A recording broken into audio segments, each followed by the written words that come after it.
Hello, hello, hello, everyone. Welcome to Revolution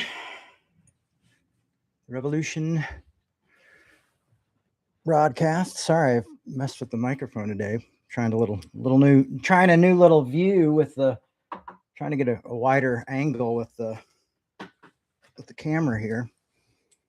And so we're gonna just adjust this just a tiny bit. Oh, there we go. There we go. There we go. Oh, you know what? I forgot my light. All right, everybody, talk amongst yourselves. Grape nuts, neither grape nor nuts. Have a look at this. Pick out something fun. Mention what you like on the chats.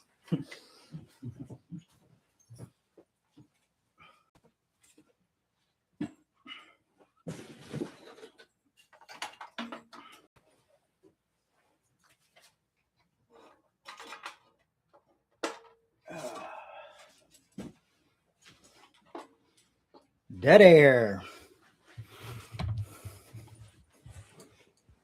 All right, all right, all right. Well, welcome to Revolution, the Super Bowl show.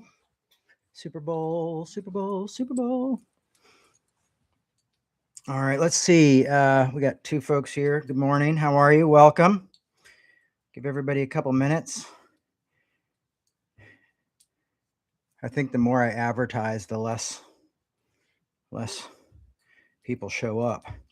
One of the things I was hoping to do is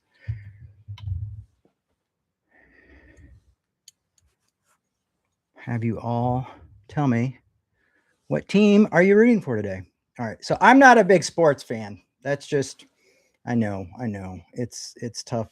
It's tough to deal with knowing that I'm not the biggest football fan. I'm excited to see Green Day today. I think that'll be pretty good. So that's 3:00 my time. I mean, I'm sure everybody's just getting ready to go watch the Super Bowl. I'm just not a sports guy. My son is, and I really like the commercials, so we'll do that. And you're probably like, well, Jay, why are you talking so much about the Super Bowl if you're not a Super Bowl guy? Well, it has a little bit to do with today's talk. And so we're going to cover a little bit about that. Now, as you know, this should be Galatians part 4, but today we are not going to do that. Today we're going to be talking about Paul Tillich, and I'll tell you why in a minute. But I wanted to just kind of, say it really has been quite a crazy time in this country.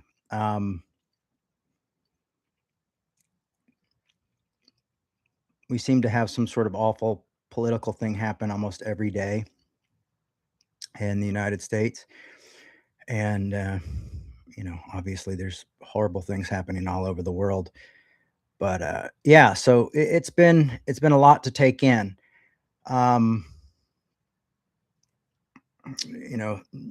Really bad meme from our president, to say the least. Had some interesting conversations about that on my Facebook page. Facebook is always such a crazy place to to have conversations. So, but we do anyway. But I was talking yesterday. I was talking to a friend of mine, Dave, from Minneapolis, and I was asking him, how are things going there and what's going on? And he goes, well, he's like, some things have calmed down, but one of the hard things is, in our neighborhood, we've had ICE come to our neighborhood quite a few times, and we have a couple, I think they're Venezuelan family that's lived across us for almost 30 years, and they're here they've been here living here on asylum. I might have the time wrong, but they've been there, they're there legally on asylum. He's like, but ICE showed up and took their son and ended up sending him to Texas, into the facilities in Texas. And he's like, there's another family down the street. He's like, we're doing our best. Everybody's got their whistles. We're bringing groceries to folks and doing things like that. And I have to say, I'm so impressed by the folks of Minneapolis, and not just how tough they are, but how much they really learned from after the George Floyd murder and what all the stuff that went down there. I mean, I lived right off the street when a lot of the buildings were burning, but they're just really taking care of one another, and they've been Minneapolis, the whole city, maybe even Minnesota, but I think it's Minneapolis has been is up for a Nobel Peace Prize, and I find that to be really really cool and really exciting and well deserved.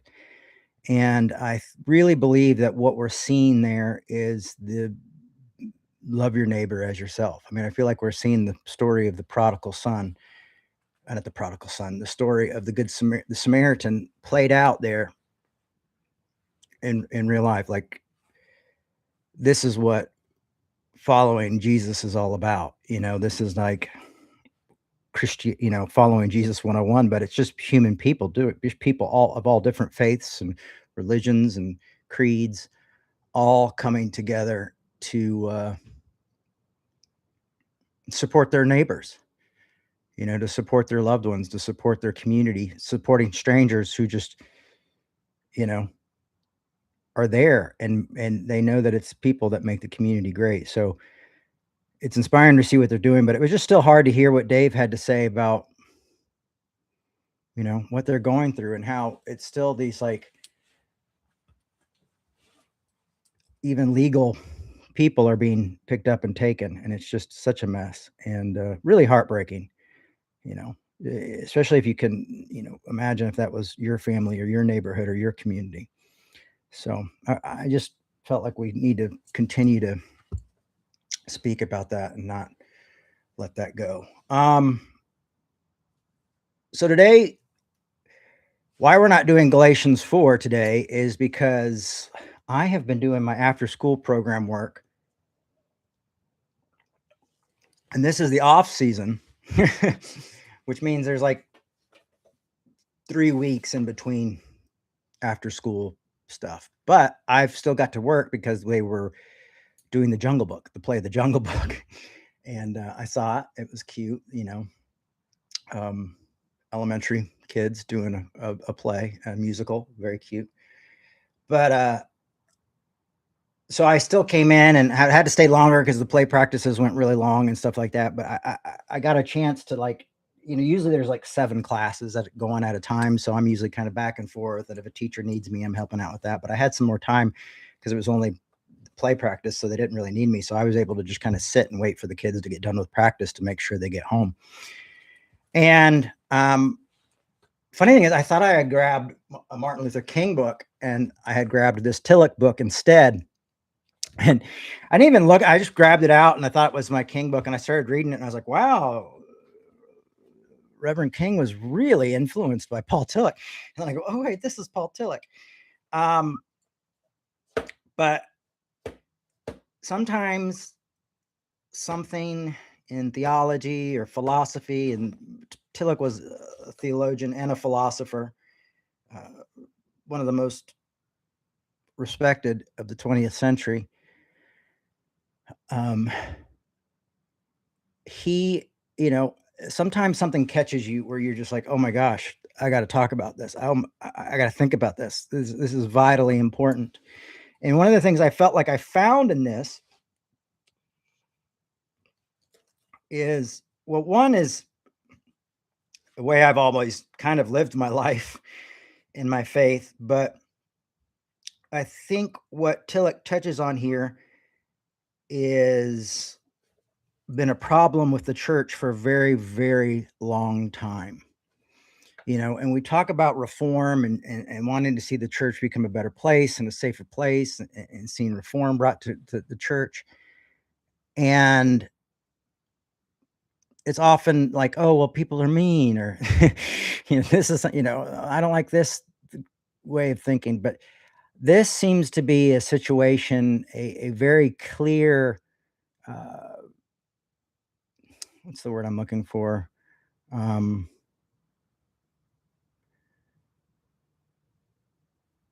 very, very clear symptom of the disease that is, I feel, devouring Christianity and making it almost unrecognizable. And so that's what we're going to talk about today. So today we're going to talk about the sacred and the secular.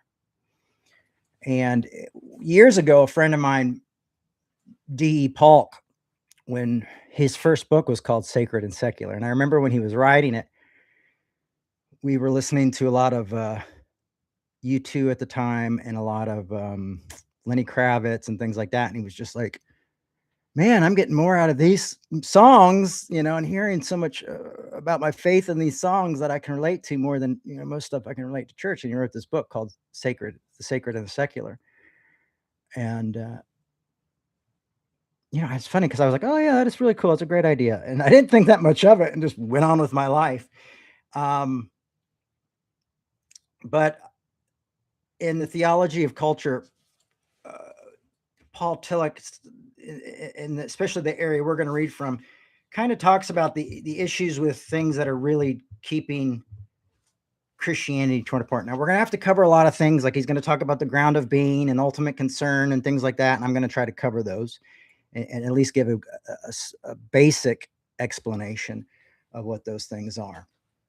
And so let's look into this and see where we go. I've got a ton of books here. I realized I've got to have to get another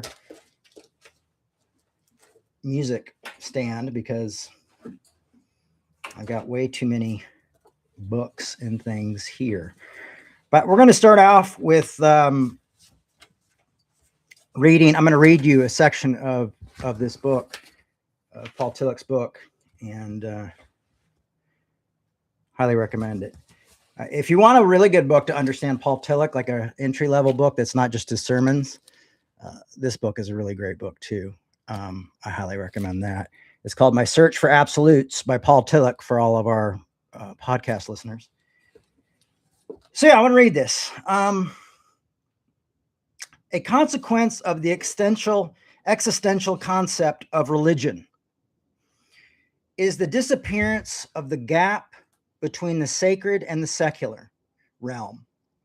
If religion is the state of being grasped by an ultimate concern, and that ultimate concern is what concerns us ultimately. We'll get into that a little deeper, but like, is it God? Is it people? Is it success? Is it politics? Is it, religion? Is it, whatever? What is your ultimate concern? It's kind of self-explanatory, but it goes a lot deeper than that.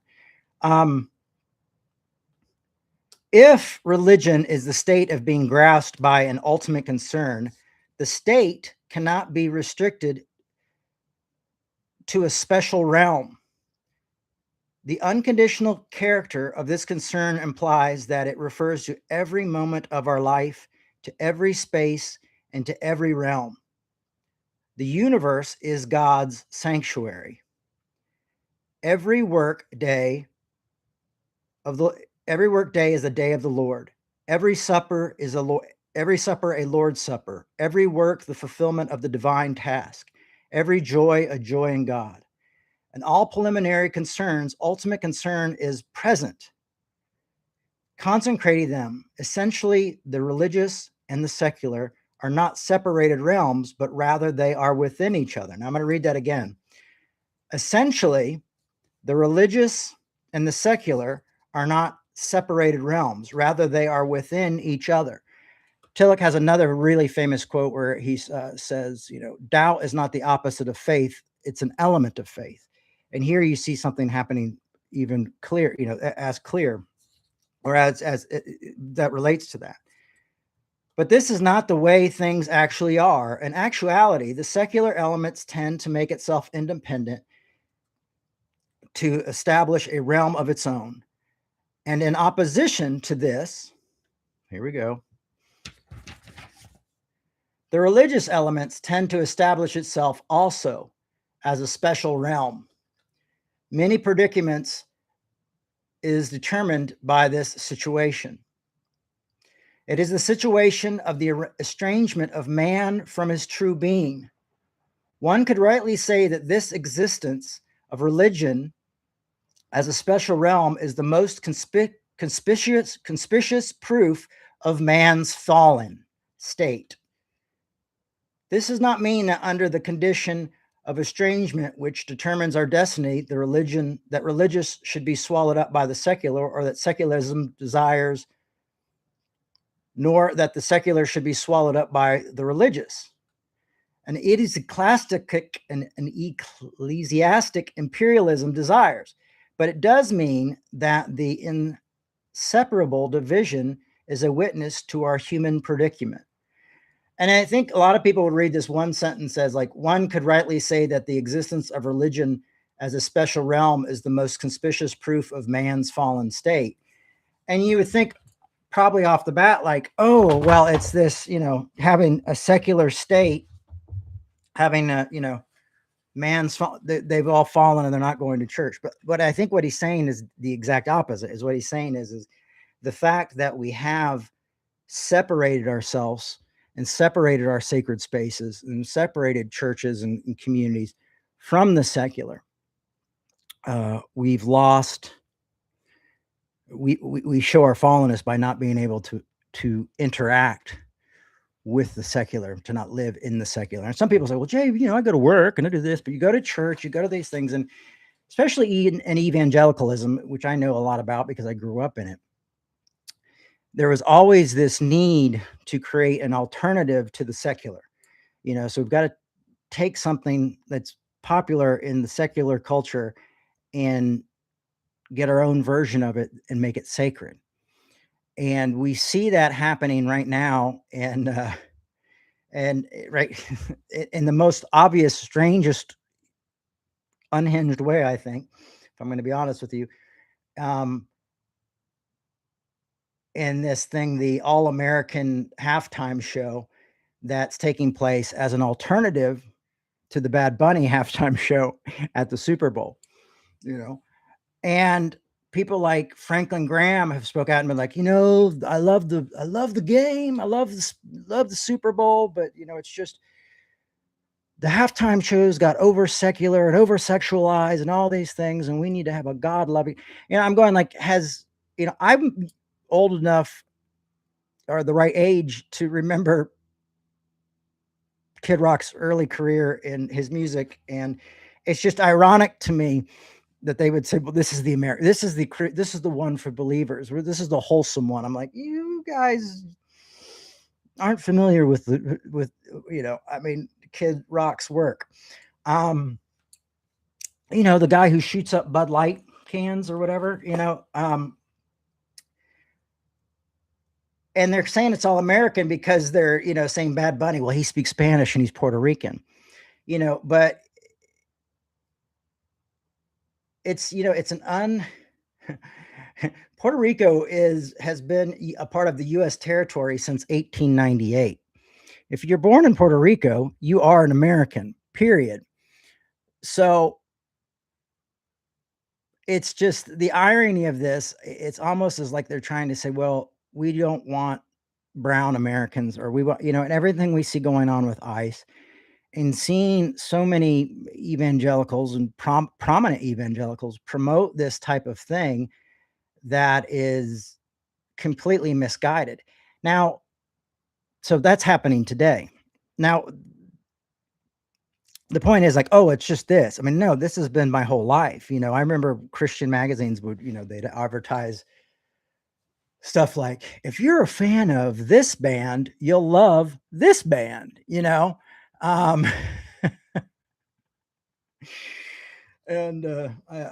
don't know. It's I guess I'm old enough to remember also Kid Rock's sex video and all that stuff, so it's just, it's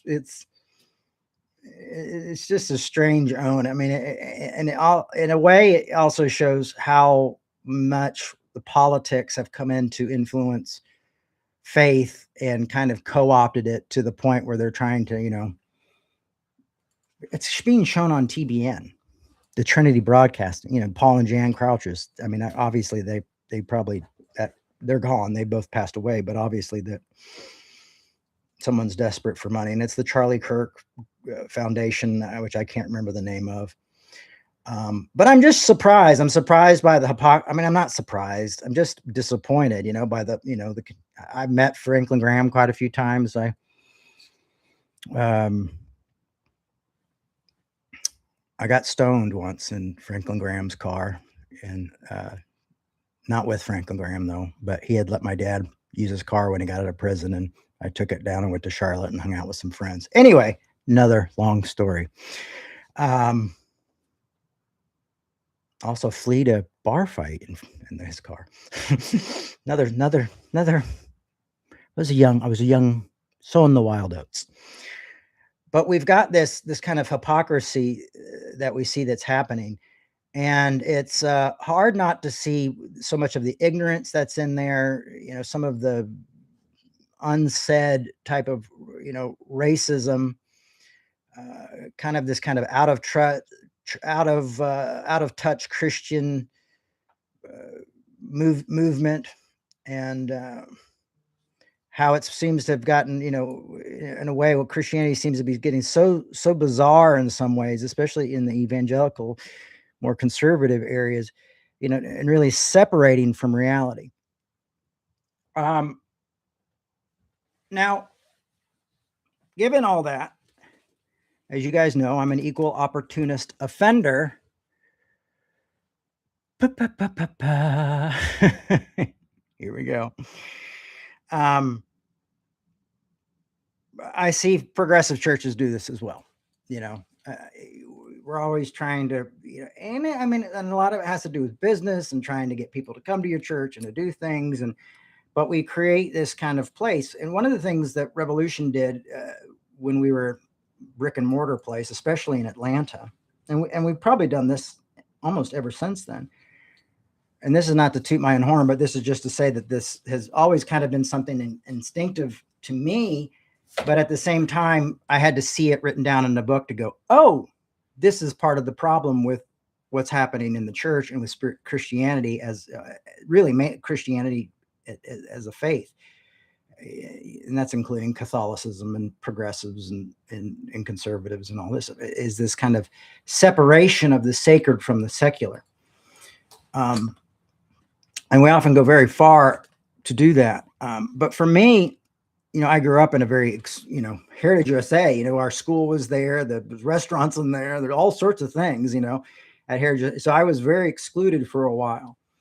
And even in my high school years, when I would go to my mom would always make me go to the Christian camp, and I'd come back saved for a few days. And there was still that don't hang out with these people. Don't, exclude yourself. Don't listen to that music. Oh, don't go see that film. Oh, don't interact with that art, and those books aren't good. Now liberals ban books, everybody's banning books. But there's this kind of this total disconnect from the secular realm, and that we're told, oh, well, it's evil because that's of the world. So we get words like that. Oh, it's of the world. And it's this. And I've always thought it ironic because it's almost like, oh, people believe, oh, God created the world and the earth and the universe, but everything's evil. Except for a few communities. I mean, all these hundreds of communities, those are good. And we're the only ones who really know what's good. And we are going to have an alternative to that. I mean, I remember in 97, I lived in LA, and we would always go to these Christian punk shows, and they were always in these giant churches. And so we put one on at this church, and I had to beg them to do a smoking section outside. I was like, well, these kids are, we want everybody to come. This isn't just like Christian entertainment. I always kind of felt like that. And so when we moved to Atlanta, we never wanted to have one location where we were always at. Our community is the community of Atlanta and Little Five Points in these areas. That's where we are. We're going to go and we're going to make friends with people. We're going to get to know people. It doesn't matter if they come to Revolution or they don't come to Revolution. And that's what we did. And it worked very well. And when we did shows, because we did have a place to do shows for a while, we would always have what we call general market bands, because we didn't like to use the word secular. So we'd have Christian and general market bands all playing together. And I would always kind of just sit down with the Christians, the Crizzos, and say, hey, listen, could you not, this isn't a night to, preach. This is just a night to have fun, play some shows. These guys don't believe what you believe. They're not going to get up and talk about how dumb Christians are, so let's kind of keep it at that. And I mean, sometimes those guys will be like, I would die for my God tonight. How dare you? I'm going like, well, this is a public space. This is for everybody. What if they need to get, I'm like, I live here. I know most of these people, I mean, the arguments were kind of ridiculous, but anyway, I digress. Let's kind of jump into the meat of this thing and look at this stuff. So that was one of the things that I had read in Tillich's book, and I continued to read, and it really blew my mind. But I took some notes, and why do I keep throwing this book down on the ground? Because I need this book. We're going to need this book in a second. So let's do this.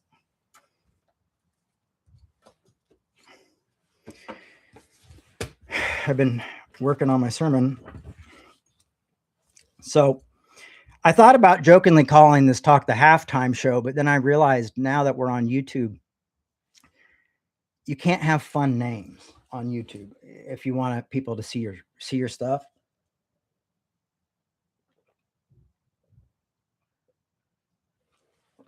You got to have like this.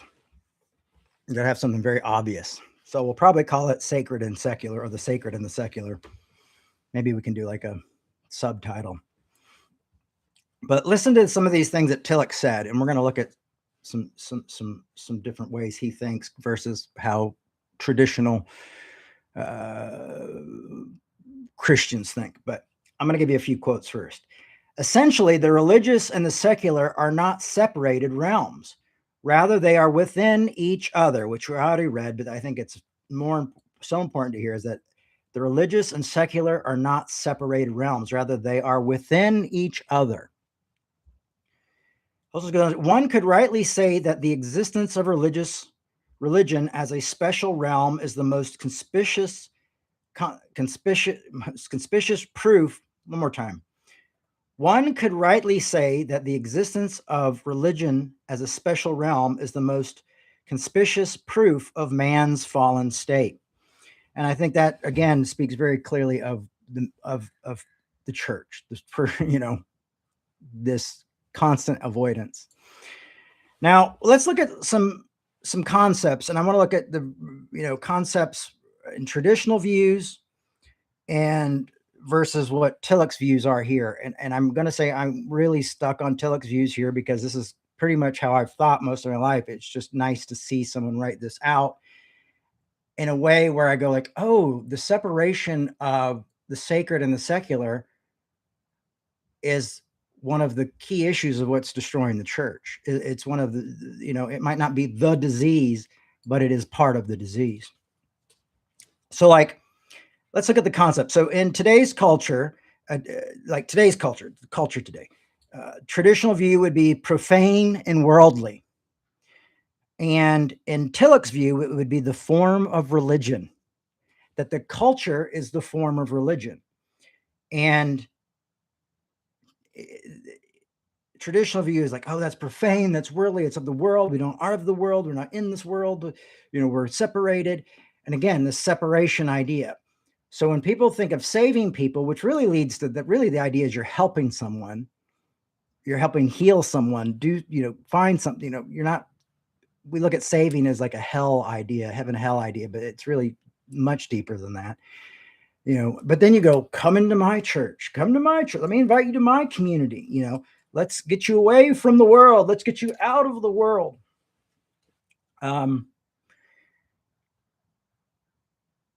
And, so let's look at the sacred versus, or a sacred secular. The traditional view is separated and opposed to one another. Somehow the secular and the sacred are opposed to one another. What I didn't share with you a lot is Tillich really feels that the Catholic Church has really been pretty bad at this. But I feel like the evangelical church has been really, really bad at this. And not just that, I just think the church in general has been really, really bad at this. So the traditional view of the sacred secular is separated and opposed. The Tillich's view would be it is interconnected within each other. that the sacred and the secular are interconnected with one another. Um, and when I remember when my friend DE was working on his book, Sacred and the Secular, we were listening to U2, and I remember I think it's called Acrobats, the song, and it was like Bono saying, I would take communion if there was a church I could receive in. And then in the song that, there's that in that song one, he's like, you ask me to enter, but then you make me fall. Then you make me crawl. I can't be holding on to what you got when all you got is hurt. That was what he was, this is like commentary of the secular looking into the sacred and saying it's an impossible place to be. And, the the sacred is going, well, that's because you're not ready. It's because you're fame and money. You've taken. Have you ever noticed, like, when like Christians become, for some reason, when celebrity people become saved, it seems like evangelicals just go boom and bring them in, and all of a sudden now they're conservative Republicans. They won't do certain, their careers go to shit.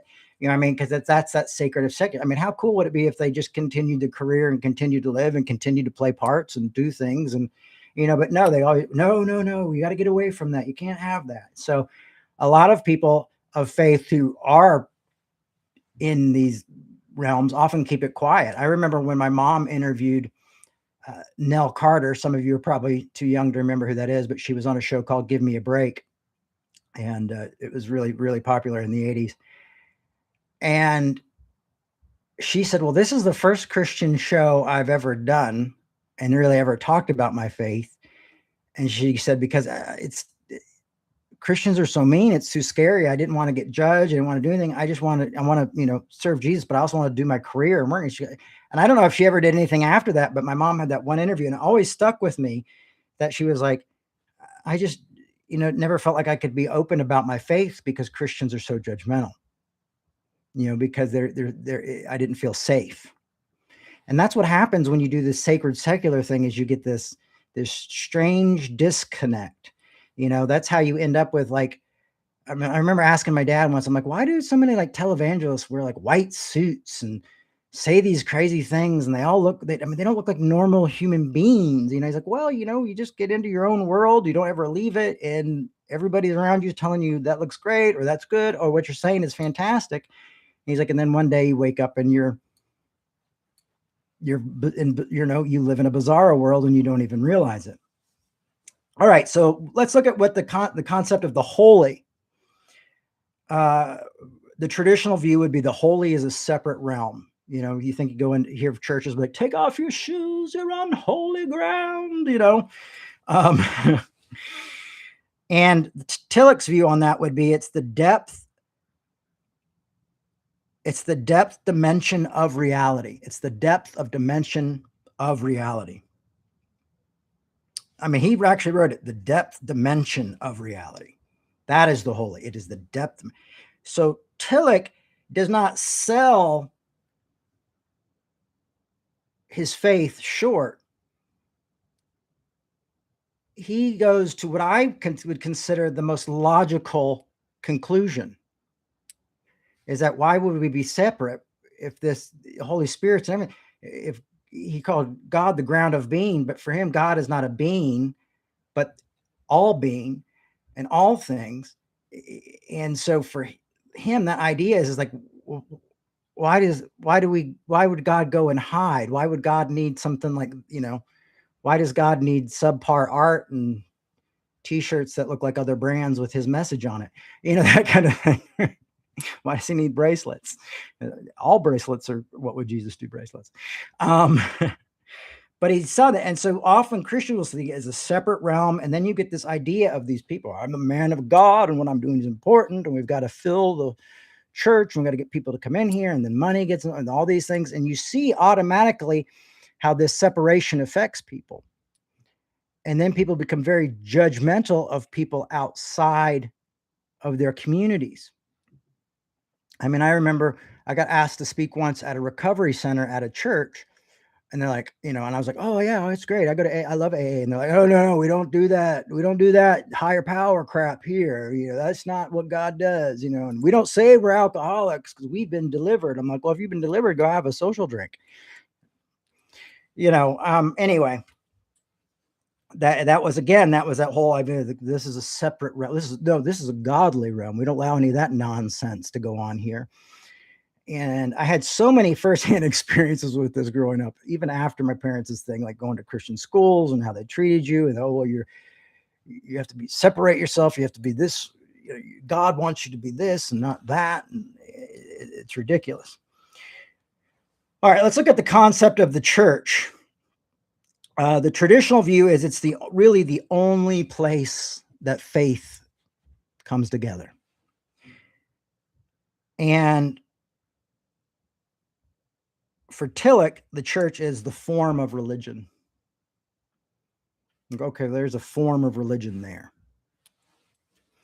And so I think it's really important to look at that and see, like, it's sad to me that people can't see the holy within Bad Bunny and what he's doing, and they think that they have to create some sort of alternative. And I think why we find ourselves in the story, I mean, Jerry Falwell and people like that, I think really understood, like, well, we're already separate. We're already separate from it, but we're a large, especially in age, we're a large number. We can claim this party as our own, and then this, so the Republicans will be the sacred group. And then, of course, the Democrats will be the secular group. And I remember growing up hearing all the time, like, I don't know if you could be a Christian and Democrat. I don't even know if that's what Donald Trump just said that a few days ago, which is ironic to me. But I don't know if you could do, I remember hearing that. And every Democrat who ran for president was always considered like, oh, this could be the Antichrist. This is the end times being ushered. I worked at a Christian television station for a little bit as a Christian, just as a cameraman. And I mean, I just remember all these people coming in and the things that they would say. And it was just so bizarre, and just even just the guilt you would feel just being normal.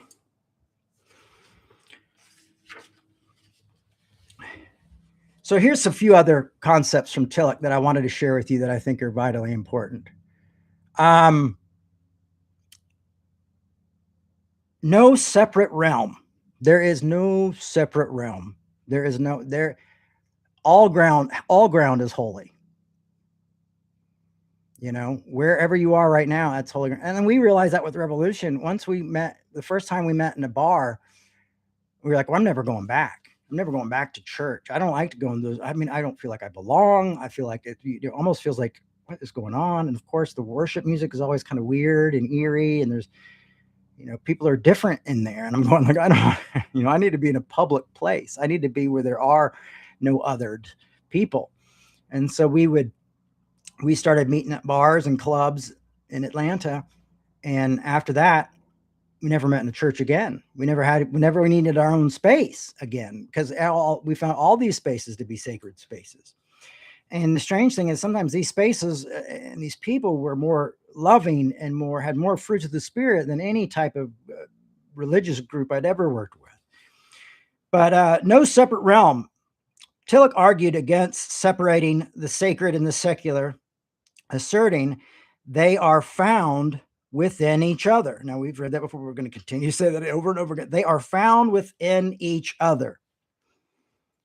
And yes, I mean, I learned more about humanity in my few hours doing the after school program, and just children and teachers and people like that, and what they're going through and where they're at, because it's just living life. Parents forget to bring in their kid, pick their kid up or something like that, and you live. But this is the main message here.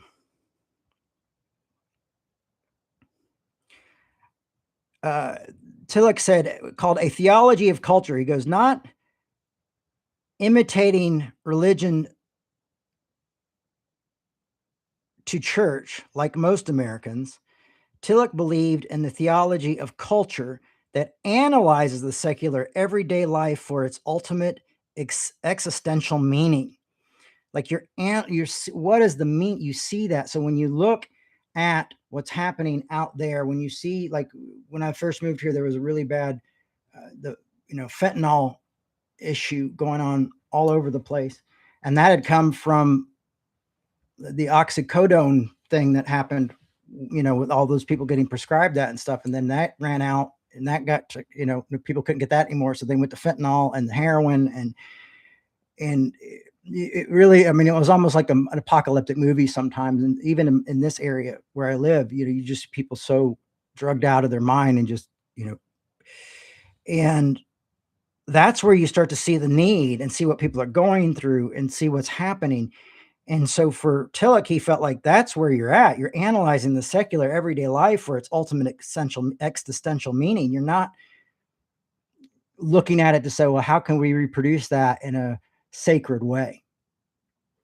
It gets better, folks. This gets better. I hope you're sticking with me because this is a little bit of a different move today, but I think teaching Tillich to you guys is vitally important. And Tillich can be very hard to grasp. So I tried to grab some things that I felt like we could all digest together. Redefining the holy.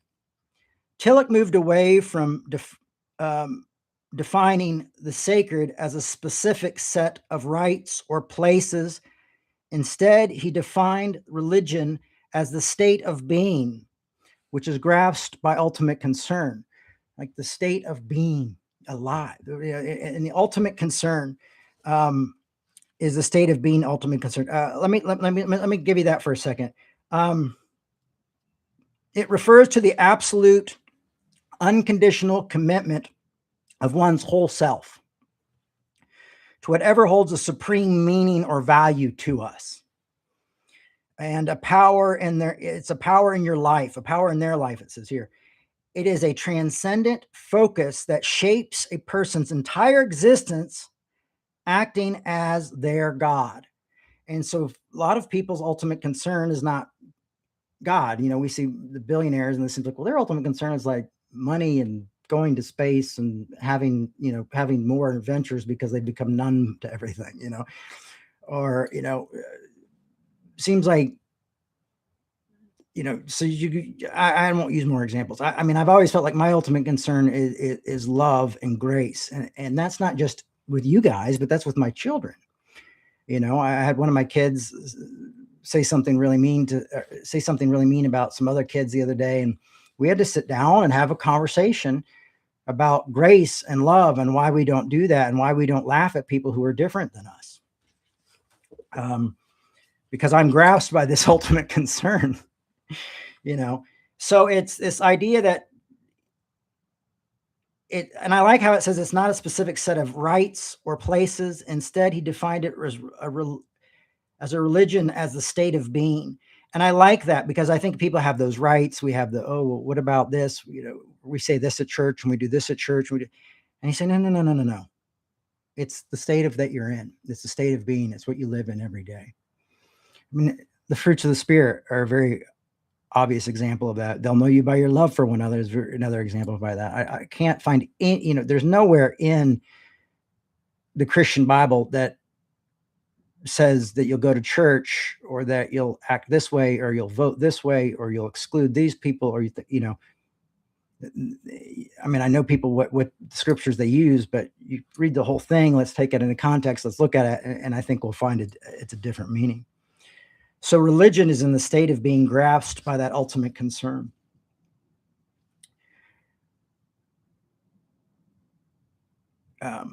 Another concept he has is the ultimate in the profane. I've got this little art book I'm using for this, so I could write it that way. Ultimate in the profane. Because setting is sacred, if it represents a person's ultimate concern, mundane thing like a nation, hello, family, or success, can become demonic. Idols, if treated as the ultimate rather than the true ground of being. So like, rather than like, oh, these are just parts of the ground of being, the things that exist, part of the holy. If we end up saying, well, I might disagree a little bit with what he says about family, only because I know what it's like to have a family that says, oh, God's so important, I forgot about my family. But like, so when you hear Christian nationalism, what you're realizing is here's Christians, but their ultimate concern is nationalism, is this country, is that. I remember when I was very upset about what was happening. I'm still upset about what's happened in Palestine, but when we were talking about this during the Biden administration, I had all these friends who were like, yeah, this what's happening in Palestine is horrible. But as soon as the race got closer and closer, they're like, we got to stop talking about that. Trump could win. If we got to get more people to vote, we got to stop. And I couldn't, I was like, no, I'm not going to stop talking about it. How am I supposed to vote for people who are giving millions of this is an atrocity. How do I do that? You know, and I watched some of my friends, and this might seem like a harsh judgment, take it for what it will, but I felt like they were like, we hate nationalism. Christian nationalism is awful. And I'm watching them going like, well, then what is the nationalism that you're concerned with? Because you seem to be only concerned with America right now and not the other people, not that other people are being unjustly murdered and killed every single day. Can we have this conversation? Like, why would I be silent in a moment of need just to protect myself in this land? Like their land is sacred. It's all sacred. And so you get into a completely different way of thinking. And it's not always the most popular way of thinking when you see everything is in the ground of being, as you see everything as sacred. And your ultimate concern shifts quite a bit. You do, like as King said about the Samaritan, you know, you're not asking what's going to happen to that guy, you know, what's going to happen to me if I stop. You're asking what's going to happen to that, you know. So I'm at what has happened to them if I remain silent. What's going to happen to, you know, you're not saying like, are people going to get mad at me? Because I mean, I remember having somebody tell me I might as well go ahead and vote for Trump, which was a friend of mine, which that was really strange to hear from. Had another person say, oh, I'm throwing all my revolution buttons away. I'm getting rid of all your books. You know what I mean? And then other people just talk, oh, you've been red pilled by your dad or blue pill. I don't know what pill it is. But anyway, there was a lot of that as well. So it's easy to make idols out of these things, even our own nation.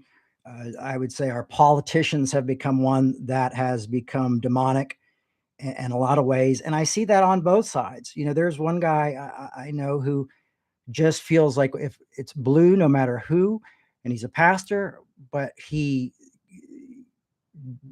scapegoats the right and never speaks anything negative about the left, even when it's deserved, because that's where he's at. And you realize, oh, this is your ultimate concern.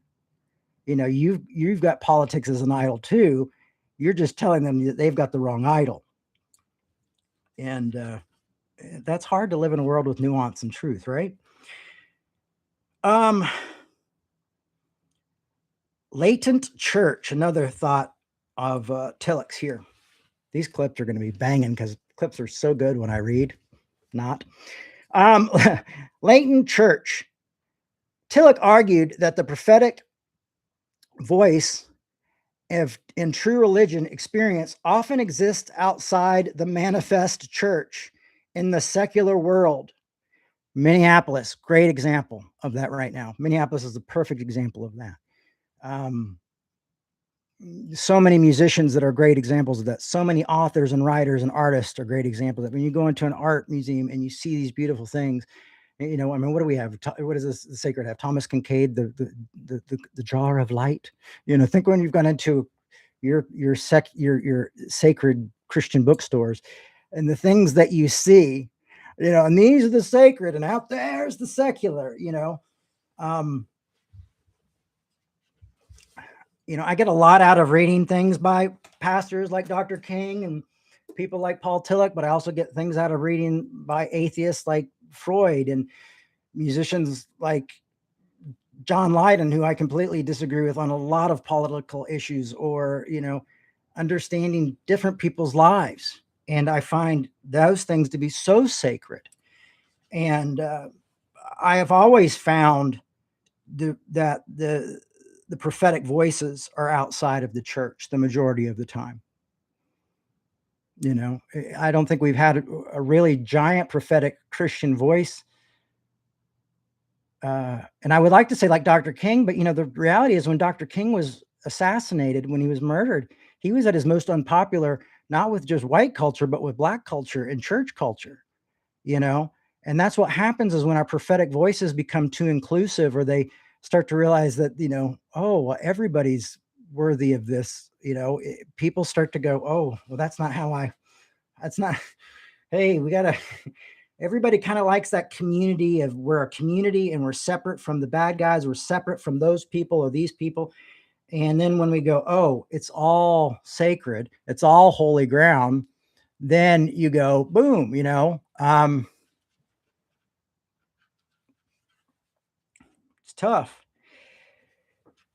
All right.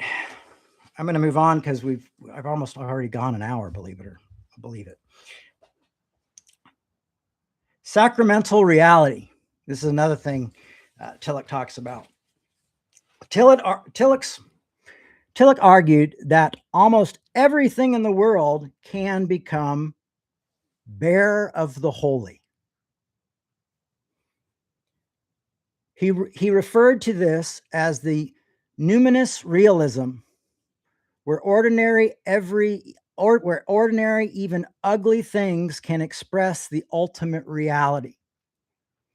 And again, we look at when we see people crying out in horror, when we think of the horrible things that maybe we've been through or experienced, and why we could see just almost darkness of reality, like the dark nights of the soul, where there doesn't seem to be any hope.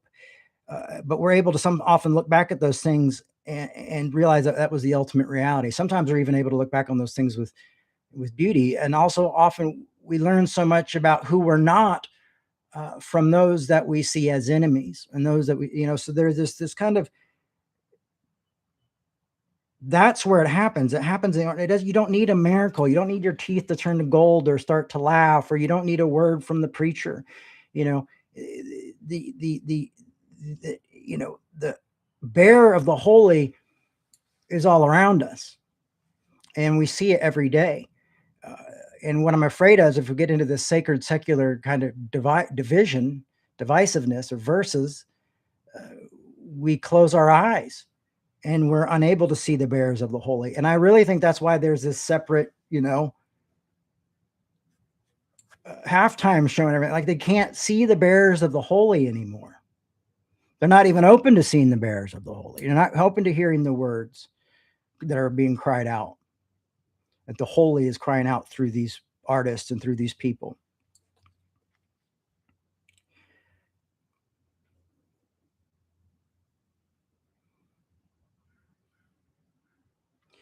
So, separation may cause an unhealthy coping rather than finding the sacred. We might just have these where we hide into our churches and in our religion, we put on our collars and we look different and we have things and we stay.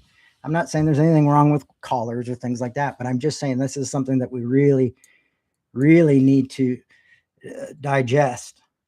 Critique of rigid separation. Now, Tillich was not a fan of the rigid separation we often see in the faith. He rejected the traditional rigid division between the holy and the profane, which he believed led to estrangement of human spiritual life from its true ground. And again, I think that's obvious. You can see it within churches. You can see it within people who work in churches. You can see it even in the right and even in the left, and how they talk to people. Some people get so socially minded that they get so. I remember one time I had this progressive pastor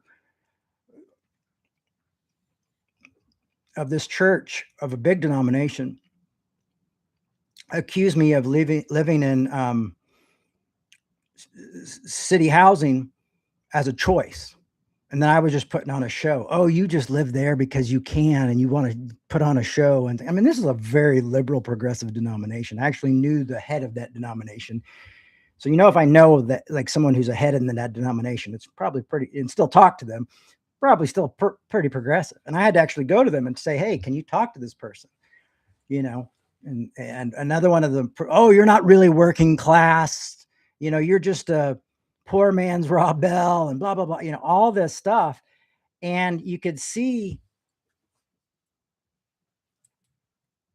that they're like, well, we have enough secular imagery, or we love enough secular people, but we've also lost touch. So we're completely separated, or or maybe we've just separated and we don't, so they thought, oh, maybe you're one of those sacred, and so I got called all this stuff. Still happens quite a bit. I'm always surprised by it. How exclusive liberal progressives can be, and how legalistic they can be with their own convictions. And it's very, it makes me very, very uncomfortable. Because there's usually obvious, like you don't even have time to learn something that you're just expected to show up knowing it, or you're not in the group. And in some ways, I would say the evangelicals are better at that in some ways of being inclusive in that way. Unfortunately, then you end up being into a very weird realm of Christianity. Substance, we're going to go substance and form, or relationship, but Tillich calls it substance and form. Tillich stated that religion is the substance of culture, and culture is the form of religion. This means that art, listen to this, means art, science, social life, secular, hold the hidden or latent religious content, sacred, of an error. So he's saying when we look at science, when we look at art, when we look at music, when we look at these different things, they hold the sacred within them of a whole error. So when we back off and go, oh no, those things are wrong. Oh, those artists aren't, no, Bad Bunny, we can't have that. We've cut ourselves off. And it's wild. And I would say almost all churches are guilty of this type of thing. It seems to be a religious problem. But we miss out on the hidden, latent religious content of this that is out there.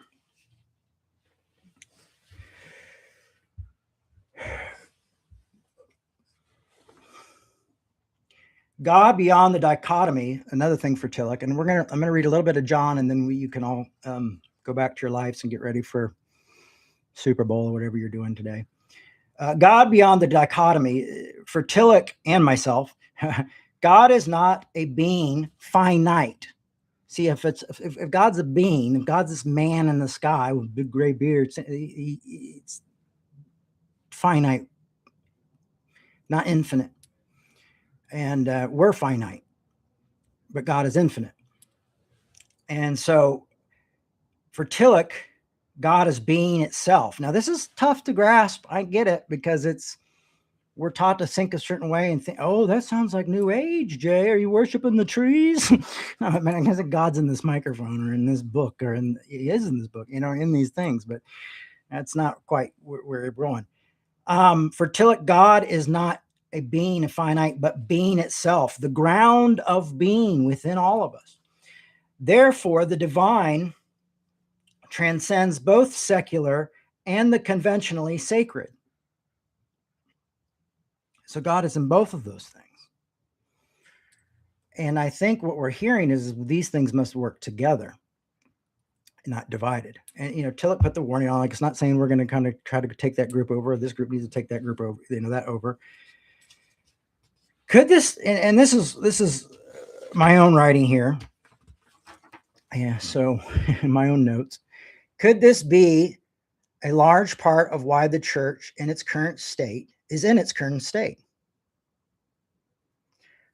I believe this is probably one of the biggest parts of why we've lost the way. And this is why this is the part of what are we doing to reform, is we're trying to reunite the sacred and the secular. It's not sacred versus secular. It's not creating an alternative. And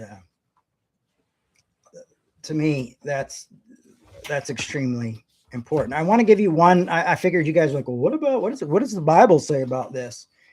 And I'll give you one of the examples that Tillich uses when he talks about logos, or word, the ground of meaning in all reality, secular and religious. to connect the divine and to connect the divine with human culture and reason. And we're going to go into John, not my favorite gospel, but we're going to do it anyway, folks. This is just one of his examples. He's such a deep thinker that, philosophers will be like, and they'll be like, and there's this version, like, what? How did you get that out of that? And this one, I was like, oh, okay, I get that a little bit. I get that one a little bit more. But it goes into 1 John 1 through 14, or John 1, not 1 John, John 1, in John chapter 1, verse 1 through 14. It says this: in the beginning was the Word, and the Word was with God, and the Word was God, the Logos, okay? He was in the beginning with God. All things came into being. Do you hear that? All things came into being through him, and without him, not one thing came into being.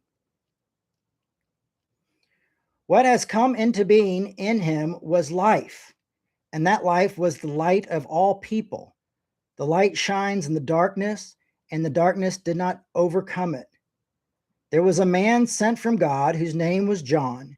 He came as a witness to testify to the light, so that all might believe through him. He himself was not the light, but he came to testify to the light. The true light, which enlightens everyone, was coming into the world. He was in the world, and the world came into being through him. Yet the world did not know him. He came to what was his own. Did you hear that? He came into what is his own. And his own people did not accept him, but to all whom received him, who believed in his name, gave power and became children of God, who were born not of blood or of the will of the flesh or the will of man, but of God. And the Word became flesh and lived amongst us, and we have seen his glory as of the Father's only Son, full of grace and truth. So for Tillich, this beginning part is really where he nails it. He goes, in the beginning was the Word, and the Word was with God, and the Word was God, and he was in the beginning with God. All things came into being through God. So we've got an issue here, and I think I'm so glad that they did a separate Super Bowl for me today, so I would have I would have an example for my talk. Wasn't that lovely? They can cancel it now. I'm done with it. But that, I think that kind of cultural divide of someone claiming, well, we're going to just what sacred people are going to be watching this? We're going to be over there. You secular people enjoy that. Sorry for those who are at their game that you're going to have to miss out on this. And what a really clear. And just back to the fact that that when you look back on people like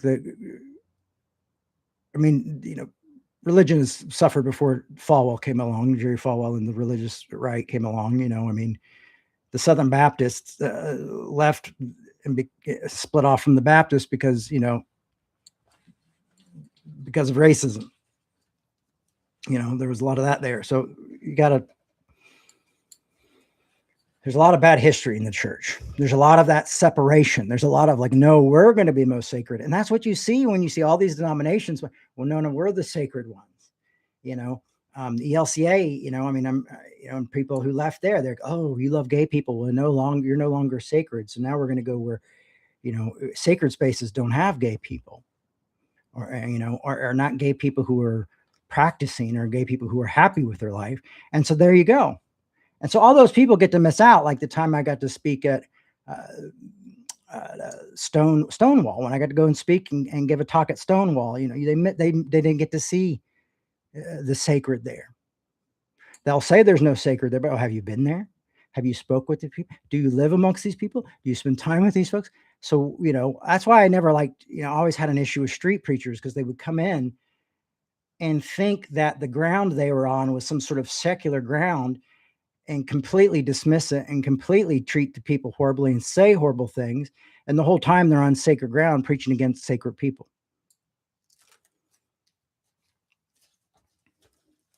Causing trouble. trouble. So just real quick, so for those who might be lost on the ground of being, let me see if this makes sense to you. I'm going to read this from My Search for Absolute and Paul about My Search for Absolutes by Paul Tillich. And it is the basis of truth because this transcends the subject and object. It is the basis of the good because it contains every being in it essential nature, and as well we see the norms of every ethical command. And in this identical with the holy, the ground of everything that has being. So he's saying that is where the ground of being is.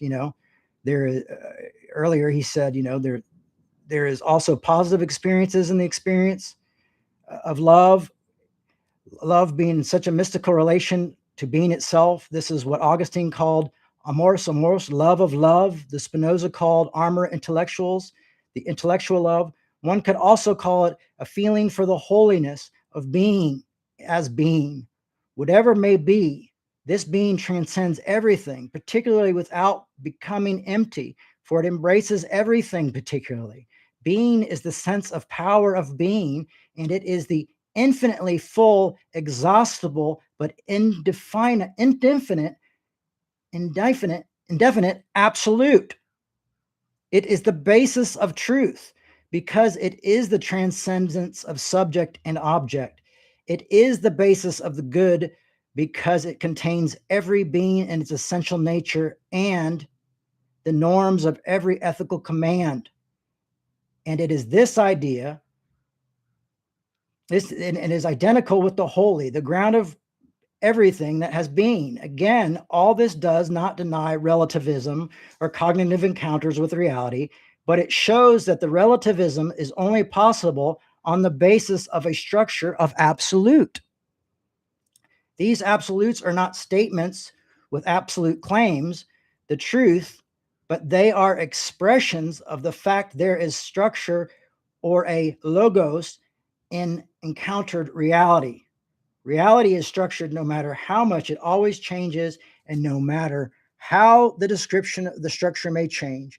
Perhaps my description seems merely theoretical, and you are wondering what's the moral and religious implications can be. However, you don't need to wait for the discussion of these implications. There are some among us for whom theoretical problems are existential, are matter of to be or not to be, because theories mean looking at things and being united with them in this way. My statements are primarily addressed to those I myself belong to them. For us, the question of the cognitive encounter with reality, the question of the absolute and the relative in the encounter is the existential concern, a concern that involves our whole existence. I should like to be for so many. I should like this to be for so many because ultimately knowing is an act of love. So this is heavy. This is a lot of philosophy and theology today. I appreciate you sticking there with me. And I hope you realize, or maybe at least are thinking about this idea of the problem that we have with continuing to think in this binary thinking of sacred versus secular, rather than the sacred and secular have to coexist because they're within one another. I've always seen it that way. I've never, like most of my life, I guess once I understood grace, it's always been that to me. I've never, I hate othering because it doesn't grasp me that way. Do I other sometimes? Of course I do. I'm a human being. But, people, why do you give hope to these people? Oh, why do you continue to why are you arguing with them? You're wasting your time. Why are you doing this? Because I see this sacred and secular intertwined. I see hope, that I see God's fingerprint in that person,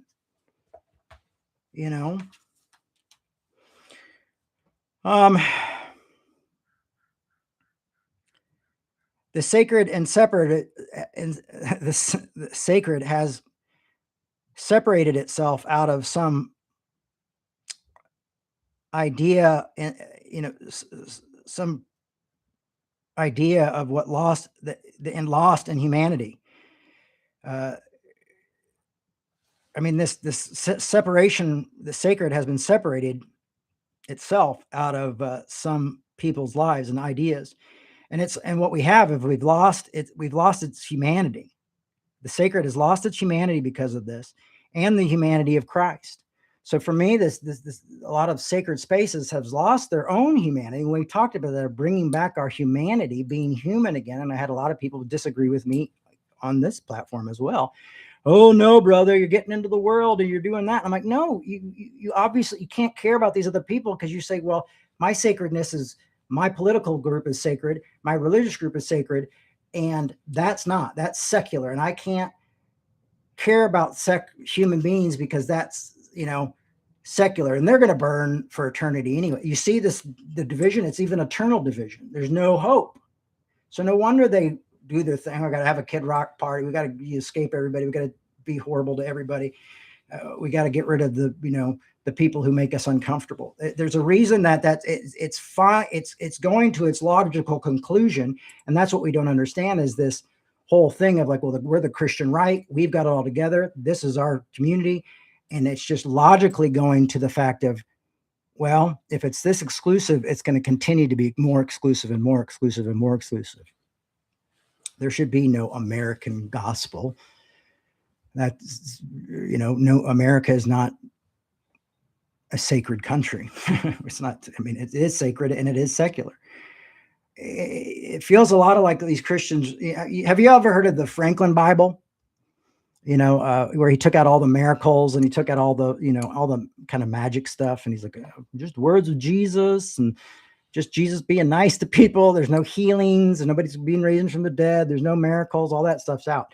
But in some ways, it feels like some of these folks have created a Bible that's the opposite of the Franklin Bible. And they've taken all the humanity of Jesus out, all the human stories of Christ, and just put in these like supernatural, weird, strange ideas. And that's how they don't recognize, that's how they become blind. So both groups of like, well, no, the secular gospel is the only thing I understand. The sacred, holy God, and we've become so divided that we can't even see each other anymore. And what does Tillich call sin? Separation. What does Tillich say grace is? Reunion. Tillich was kicked out of Germany by Hitler, if that makes you warm up to him, anybody. And this has been happening for such a long time. Always trying to separate. And not working together. I mean, I remember one time working in a homeless shelter, and I said, hey, I'd like to get some of my friends from work to come work with us at the shelter. And they're like, well, are they Christians? And I'm like, I don't think so. I'm not sure. And they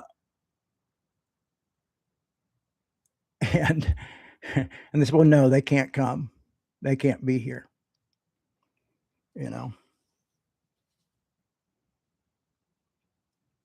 And again, this is why pastors and some of these Christians and some of these are leaders right now seem like they're come from another place. They dress differently, they think differently because their big other is different. Their big other doesn't have any, room for the secular, but you see so much in there. You see so much humanity, like so much fallen humanity within it. You see so much pain, and it's wild. Like I was saying the other day, like if you want to see a really legalistic conservative talk about grace, bring up Trump's issues, any of Trump's life's issues and failings. All of a sudden you start hearing about grace. And one time I said to this one guy who was arguing with me, who was very concerned, I said, if you showed as much grace to Donald Trump, I mean, if you show as much grace you give to Donald Trump, as much love as you give to this man, that to these folks being mistreated by ICE, to your immigrant brothers and sisters, I mean, imagine how different the world would be. Like, it's not even about really sacred and secular anymore. Now it's just clubs and thinking and thoughts and being on sides. I mean, it's become a complete binary where almost the whole sacred secular thing is just kind of pushed to the side. It's like, well, what works for me? And it's almost like, well, we're just going to, you're now sacred. You've decided the right party. You are now sacred. Come with us. It doesn't matter how many people you kill. You are sacred. Come with us. And you're no longer considered secular. And this kind of idea of isolation and exclusion, in any smaller setting would be considered a cult. And what's happened is it's the loss of relevance to those who are actually just living their lives every day of just regular, normal, average people who are really suffering and really going through it. The church seems to offer very little solace, and the things they do offer seem to not really, you see a lot of people who get very disappointed after a while because the promises that they make just don't fulfill, don't come out. That's why you see a lot of Christians not worried about people getting equal pay or having insurance or livable wages, or children eating, having free meals at school. And last time I checked, control is not a fruit of the Spirit. So there you go. Hope you guys enjoy the Kid Rock show. I hope you guys enjoy the football game if you're watching. If not, I hope you have a great Sunday. I had to do this today because I feel like this is a good thing to realize. Oh, we got to continue to realize and reclaim the sacred and the secular as interdependent spaces, as a dialect, if you will, rather than a binary. And I hope we can do that. Hey, I also wanted to say, like, a few weeks, last 2 weeks, we raised almost no money. We raised very little money last month, and we had to pay it all to the folks who were handling our finances. And so I didn't get paid at all.